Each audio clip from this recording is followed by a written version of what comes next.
ஒரே ஒரு சப்ஸ்கிரைப் மட்டும் பண்ணிட்டு பாருங்கள். மீனா வந்து அருண்கிட்ட சீதாவுக்கு உங்களை ரொம்ப பிடிக்கும், வெறுக்கிற மாதிரியெல்லாம் இனிமேல் நடந்துக்காதீங்க அப்படின்றாங்க.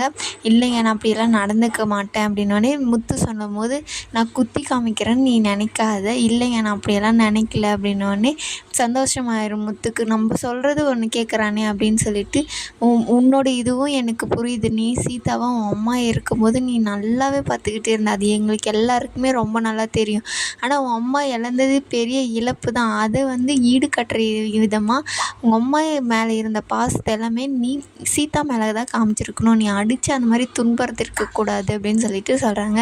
நான் பண்ணது ரொம்பவே தப்புங்க. இல்லை சீதாக்கும் அவங்க அப்பாவை இழந்திருக்கா, அதுவும் உங்களுக்கு தெரியல. அந்த இடத்த நீங்களும் இது பண்ணணும். கண்டிப்பாங்க நான் அவளை ரொம்ப நல்லா பார்த்துப்பேன் இனிமேல் அப்படின்னு சொல்கிறாங்க.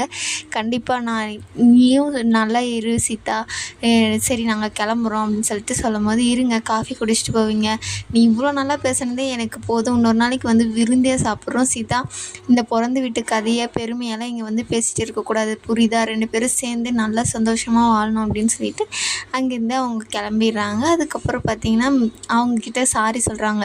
இவங்க அருண் வந்து சீதா கிட்டே சாரி, இனிமேல் நான் அந்த மாதிரியெல்லாம் நடந்துக்க மாட்டேன், உன்னை அடித்தது ரொம்ப தப்பு அப்படின்னு சொல்லிட்டு அவர் தப்பை வந்து உணர்ந்துடுறாரு.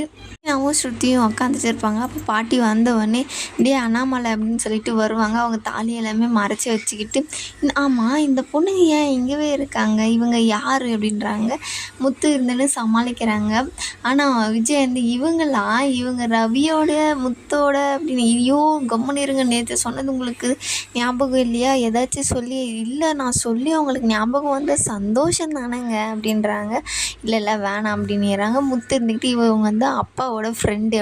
அப்பாவோட ஃப்ரெண்டா, அவனுக்கு ஒரே பொண்ணு தானே, 2 பொண்ணு கிடையாது, இது வேறு ஃப்ரெண்டு மாசிலாமணின்னு திருச்சியில் ஒருத்தர் இருக்கார். திருச்சியில் இருக்காங்கன்னு சொல்கிறேன். இங்கே ஒரு வீடு வாங்கலையா, அவங்க அப்பா கூட வேலை செய்கிறாரு, அப்புறம் எப்படி உங்கள் அப்பாவுக்கு ஃப்ரெண்டு?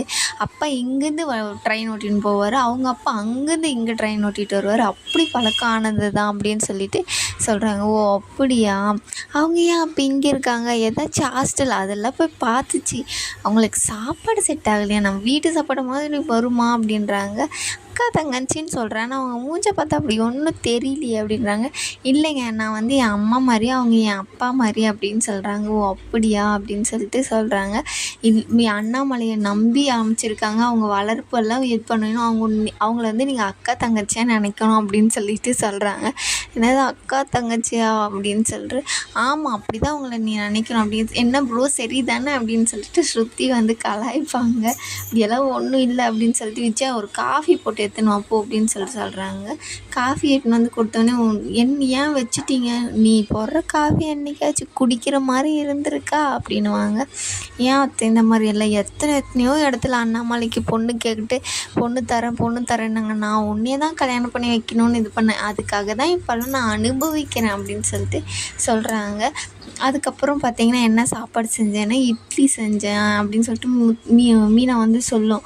இட்லியா, எப்போ பார்த்தாலும் இட்லி வேறு எதுவுமே உனக்கு செய்ய தெரியாதா, உருளைக்கிழங்கும் பூரியும் செய்ய, என்னது பூரியா, மீனா போய் செய்ப்போம் அப்படின்னு. என்ன அந்த பொண்ணு இந்த வீட்டில் வாடகைக்கு இருக்குது, அந்த பொண்ணு ஏன் நீ செய்ய வைக்கிற, வாடகைக்கு இருந்தாலும் நம்ம வீட்டு பொண்ணு மாதிரி தான் அத்தை நான் நடத்துவேன், அதெல்லாம் ஒன்றும் இல்லை, நீ தான் செஞ்சாகணும், நீங்கள் 2 பேரும் ஏன் ஒன்றும் இங்கே நின்றுட்டு இருக்கீங்க, நீங்கள் வேலைக்கு போகல அப்படின்றாங்க. வாங்க மீனா பொண்ணு, ஏன்னா அக்கா தங்கச்சின்னு சொல்கிறீங்க, வாங்க போங்கன்னு பேசிக்கிறீங்க, இல்லை அவங்க என்னோட பெரியவங்க இல்லை அதனால தான் அப்படின்னு சொல்கிறாங்க.